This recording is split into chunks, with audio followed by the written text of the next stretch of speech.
En Algérie, l'avant-projet de la loi de finances 2017 propose l'instauration d'une taxe identique à celle appliquée aux ressortissants algériens par certains pays. En effet, l'État compte appliquer le principe de réciprocité aux ressortissants étrangers dont les pays appliquent une taxe d'entrée ou de sortie aux Algériens.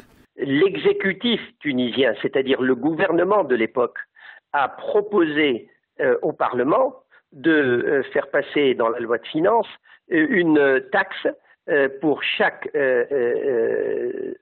étranger qui rentrerait en Tunisie.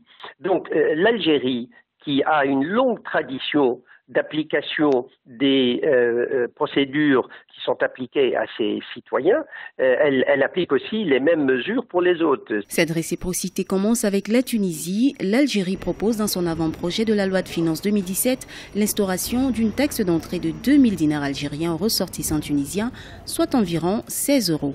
Ces derniers vont devoir s'acquitter de cette taxe en réponse à la décision de la Tunisie de mettre en place une taxe d'un montant équivalent aux Algériens. C'est la Tunisie qui va souffrir le plus de cette mesure-là.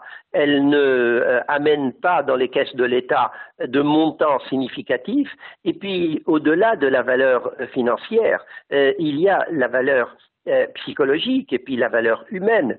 Or, un certain nombre de personnes voient en cette mesure tunisienne une mesure vexatoire. Durant la saison estivale, des manifestations ont eu lieu au niveau des postes frontières entre les deux pays. Les Algériens exacerbés par la dite taxe avaient même procédé à la fermeture momentanée de plusieurs postes frontaliers et réclamé la suppression de cette taxe.